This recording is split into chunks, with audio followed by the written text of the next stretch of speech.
This is Workers' Comp Matters, hosted by attorney Alan S. Pierce, the only legal talk network program that focuses entirely on the people and the law in workers' compensation cases. Nationally recognized trial attorney, expert, and author, Alan S. Pierce is a leader committed to making a difference when workers' comp matters.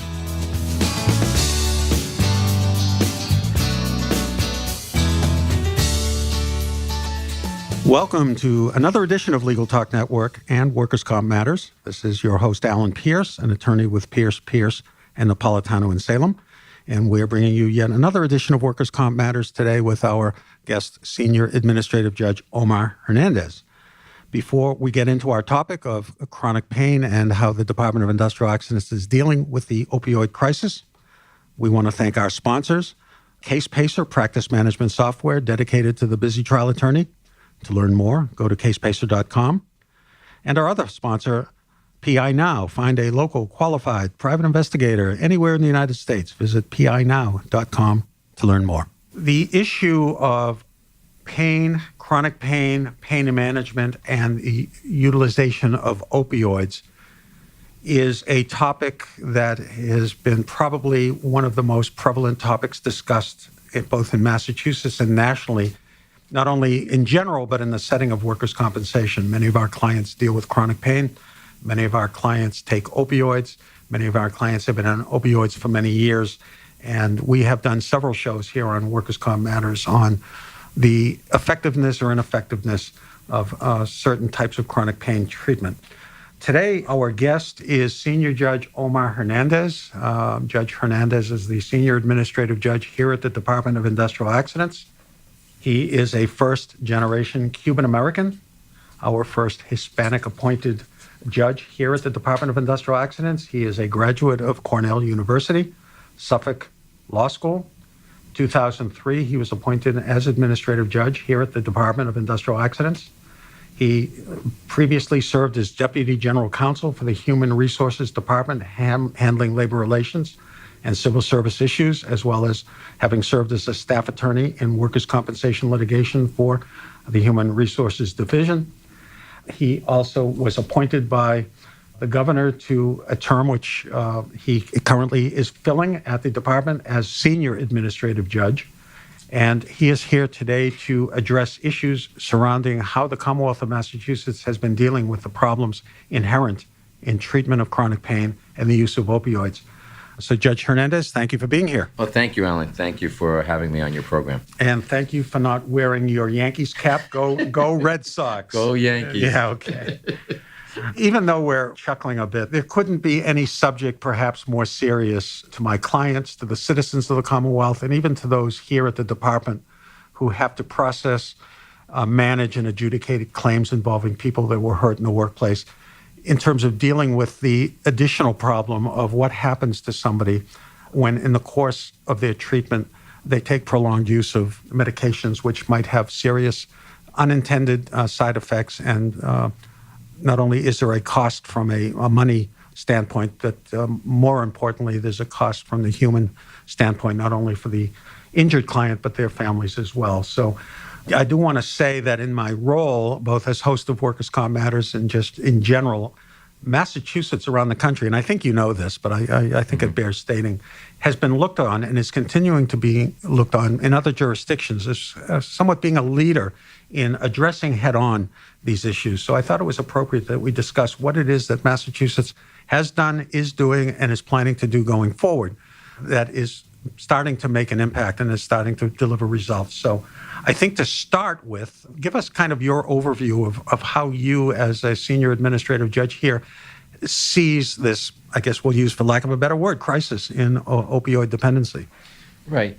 At the DAI, we're trying to take a proactive approach to deal with this crisis. Previously, the way the system was designed really wasn't addressing the issues that needed to be addressed. So we formed a blue ribbon panel with all our stakeholders from both sides of the bench, with practitioners, nurses, doctors, judges, to come up with a way that was compassionate in the way we treat these injured workers who are dependent on opiates. And basically, the program it's a voluntary program because under the statute, don't have a mechanism to force them into this program. And we felt time was of the essence. And rather than try to change statute regulations, we work within the confines of Chapter 152 and the regulations. So in this program, it's a post-lump sum. So this is any cases that have been settled within the DIA. Liability has been established. In Massachusetts, when liability is established, the insurer is responsible for any future medical treatment, as long as it's reasonable, necessary, and causally related to the incident, for as long as for the employee's life. So it can be costly on the insurers. So either party can volunteer for this program or move forward with this program. There are new forms. With every state government, there's always new forms. And basically, we're trying to establish a dialogue between the parties, which has been lost due to the number of years that have gone by since these lump sums have happened. And I'm glad we got right into this program, because that is the program that has been attracting a lot of interest, along with our treatment guidelines, which we will get into also. The program that Judge Hernandez is referring to is the Opioid Alternative Treatment Pathway, OATP. And basically, let me set up how this works. As Judge Hernandez indicated, medicals stay open after settlement, so that employee, my client, is getting his lidocaine patches, getting his oxycodone, OxyContin on a regular basis, or it's increasing, or it's of an amount that is ongoing. The insurer wants to reduce or possibly stop this. Typically, what happened before the OATP program came in, the insurer would get a medical report from a consulting pain management doctor who might opine that this treatment is no longer reasonable and necessary, or could be dangerous and or not as effective as it could be, or the patient should be weaned, or other things should be tried, which, by the way, gets us into the treatment guidelines. Typically, before this treatment pathway program, the insurer would file a complaint for discontinuance of the pain medication. The case would go through the dispute resolution process, go to a judge. A judge would then have to make the call. Do I force this client to reduce? Do I allow the insurer to terminate? Or do I keep the status quo? Because as a judge, what role do I have to tell somebody what they can or can't take? So that was the problem as I saw it as a practitioner. My client gets caught up in a legal process in a system that really requires a medical, psychosocial, sort of a cooperative attempt by all the stakeholders. So what this pathway does is it takes these cases where the insurer wants to reduce or discontinue benefits out of this litigation path and puts us on this alternative path. So describe to us what happens to that claim. Once the insurer files a complaint, it goes first to an initial meeting called a conciliation. That's correct. It goes before a conciliator. If both parties agree, it then moves to a mediating judge. Whereas in the traditional litigation process, that could take up anywhere between 2, 3, 4 months. Here it happens within 30 to 45 days. And that was designed specifically because we realized time is of the essence. And of course, during this time, the insurer is required to continue to keep paying for the meds, even if they feel that it's too much or shouldn't be paid at all. Correct.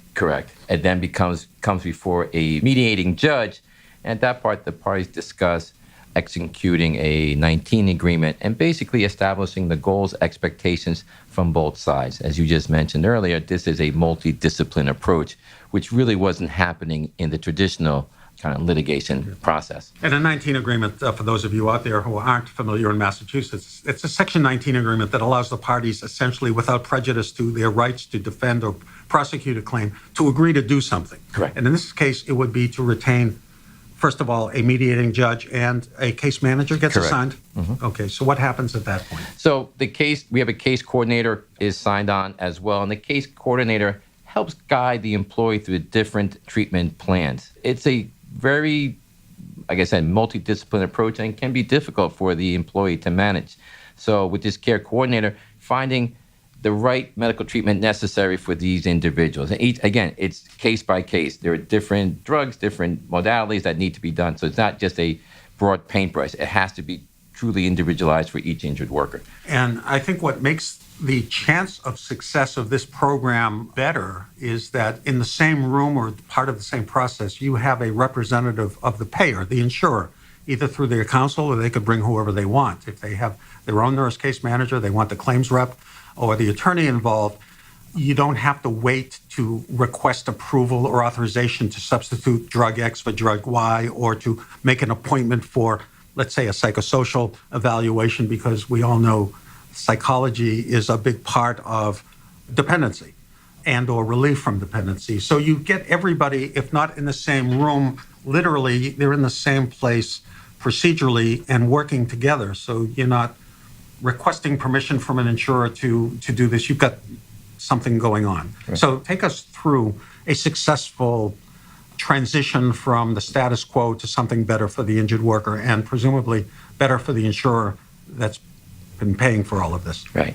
Well, at this point, we've got both parties who are engaged. That level of mistrust between the injured worker and the insurer, obviously indemnities are no longer on the table. It's basically looking for a way to provide compassionate medical care. And that's basically what we're looking for here, and take out that litigation. Well, we're going to pay for this, not pay for that. We're all looking for the same goal, is to reduce dependency of opioids with respect to these injured workers. These people did not ask to get hurt, did not ask to be dependent on these drugs. And the insurers are engaged, the parties are engaged, and hopefully what we want to do is they move into these programs. If at any point there's any issues not meeting their goals, expectations, they can come back into this program at any time. They don't have to wait for another court day or we got to wait 6 months. They can come in immediately, hammer out what issues are at stake, and then continue to move forward. And that's our goal, is basically keep the parties engaged, remaining proactive, and again, providing that medical care is to wean them off from this dependency. And I think you said at the outset that this is voluntary, mutually voluntary, so that I presume, and I know that if an employee, for whatever reasons, it doesn't want to enter into this alternative treatment pathway or finds it isn't working or the insurer isn't happy with it, either side can withdraw from it and then go through the usual litigation model where a judge will basically do a thumbs up, a thumbs down, or a thumb in the middle as to what the employee can expect. And I think we've all found that that's probably the least effective and least satisfying to the parties. Mm-hmm. So how long has the OATP program been in effect? We went live June of last year, and currently we have 34 individuals in different stages of treatment programs. And we're seeing some positive results. No one has concluded yet. This program, what physicians have told me, it takes probably a year and a half to kind of go through this type of process. And as far as you're aware, is Massachusetts the first state to put together something like this within the actual bureaucracy of a Department of Industrial Accidents? That is my understanding, yes, Alan. And that's my understanding, too, because I've had some inquiries when people know I'm from Massachusetts and they are from other states dealing with this issue. They've asked me to talk about how this works and what it means. So I've been happy to do that, but no better person to have do it than you today and reach a bigger audience. I think this is an appropriate time to take a short break. We'll be back in a few minutes with our guest, Senior Judge Omar Hernández. CasePacer is the leading practice management software for today's workers' comp and plaintiff's attorney. Named one of the fastest growing companies in America by Inc. magazine, we've given attorneys and their staff the ability to work from anywhere on any device. By automating workflows and streamlining non-revenue generating tasks, CasePacer enables firms to grow their practice at minimal cost. To see CasePacer in action, contact us today at casepacer.com. Does your law firm need an investigator for a background check, civil investigation, or other type of investigation?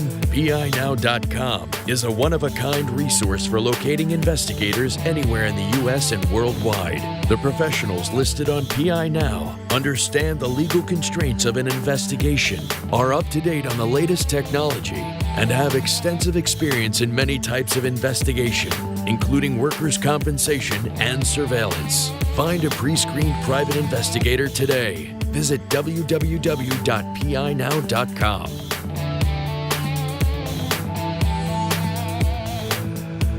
Welcome back to Workers' Comp Matters. I'm going to continue our discussion with Judge Omar Hernández about the Massachusetts model of dealing with opioid dependency in the context of workers' compensation claims. We spent the first part of the program talking about this Opioid Alternative Treatment Plan, and because it involves only cases that have been lump sum settled, where medicals are open and continuing, by definition, it means that these are older cases. These are people that may have been on chronic opioid medications for 5 years, or even I've got a client that goes back to 1979, and we are entering into that program. So you can be almost 30 or 40 years into it, or 3 or 4 years into it. So that's one category of problems. The other category that the department has done a good job of addressing is preventing this from happening in the first place.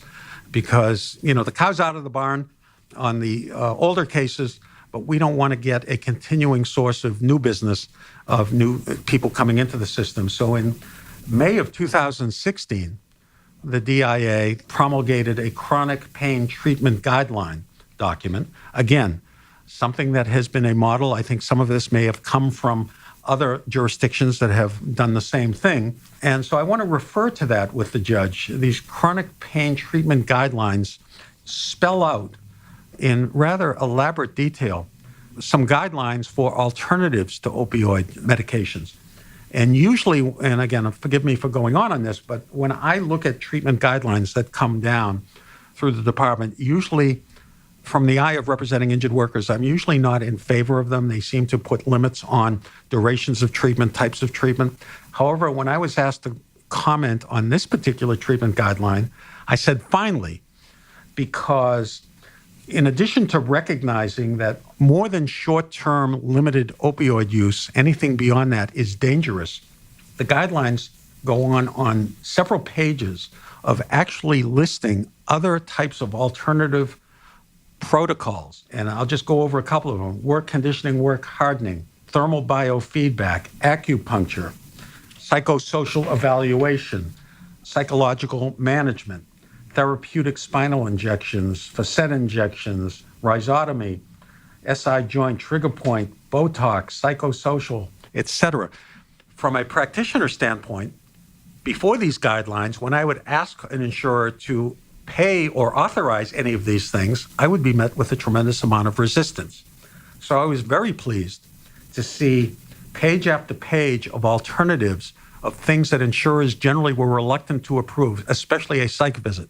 They just were afraid of opening up a psychiatric component to a claim, where we all know that this doesn't mean it's a psych injury. It just means that you have to have more than just a medical doctor specializing in pain management. You need sometimes some mental health. So tell us how that has worked. Right. And that's part of the education we're trying to do here at the department, is to kind of change that train of thought. And I agree with you, Alan. Insurers were rather hesitant to pay for those alternative types of treatment. But now with them being engaged, knowing how terrible this crisis is, they're realizing that those types of alternative treatment are productive in treating chronic pain. Physicians have said opioids are ineffective for treating for chronic pain. So I think we're seeing a trend downwards towards that open-ended prescribed opioids, and the insurers embracing these types of alternative treatment programs, which you just mentioned. Mm-hmm. And I think most of our listeners are familiar with the Workers' Comp Research Institute, WCRI. They study all aspects of workers' comp systems all across the country. They have been particularly studying the different factors in opioid dependency in terms of costs, in terms of duration of temporary total disability benefits, and a variety of other statistical analyses. I understand that they also have had an interest here in what's been happening in Massachusetts. That's correct. And recently they testified before a congressional subcommittee in Washington regarding what states are doing with respect to the opioid crisis. And they mentioned our program with respect that Massachusetts was basically a leader in the country with respect to this type of crisis. Congressmen on the subcommittee said we can learn something from the state. So that was a nice recognition from the WCRI as well as Congress. And just to take things one step further, something a little more recent than the pathway and the chronic pain guidelines, we have a governor, Charlie Baker here in Massachusetts, who also understands, not just from the workers' comp setting, but just in terms of broad society, the opioid crisis. And he has, or through him, he has filed a rather comprehensive piece of legislation to deal with the opioid crisis in general. And there is some specific reference to the department in that bill. So perhaps you might be able to, it hasn't passed yet, but you might be able to educate our listeners as to what we're doing in the Commonwealth more globally as it would affect the DIA. Right. I think if he's speaking about the drug formulary, and he's asked that the workers' comp be a leader with respect to the drug formulary program and how these types of opioids are prescribed specific to workers' comp. So and also establishing another sort of subcommittee or subcommission to continue to study and to get input from the medical community. We have a healthcare services board here headed up by actually a nationally known medical doctor, Dean Hashimoto, also a lawyer. And he and the HCSB are also very much in the forefront. The issue of drug formularies is a hot topic. We will be doing a show on this in the future. I would say those of us who represent injured workers generally are not in favor of drug formularies for a variety of reasons, which I won't get into now. However, we felt as a group that if we were to have a drug formulary in regards to medications, that if it were limited and applied to opioids, that we certainly could live with that, and we think it would probably be a good thing. So, again, this is an example of how the stakeholders have been brought into the system. As the judge mentioned, the Mass Bar Association has a task force that has helped along the way and continues to meet and deal with this.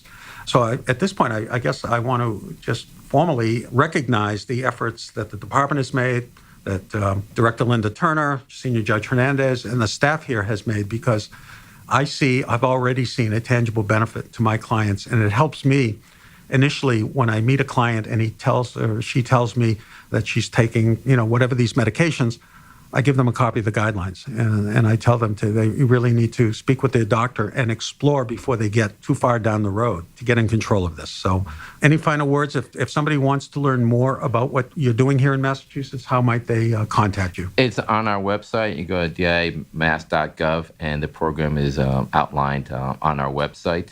I also like to thank the Mass Bar Association as well as you, Alan, being so supportive with this program. Obviously I can't do this alone. And being engaged with all parties, all stakeholders, has really made this program successful.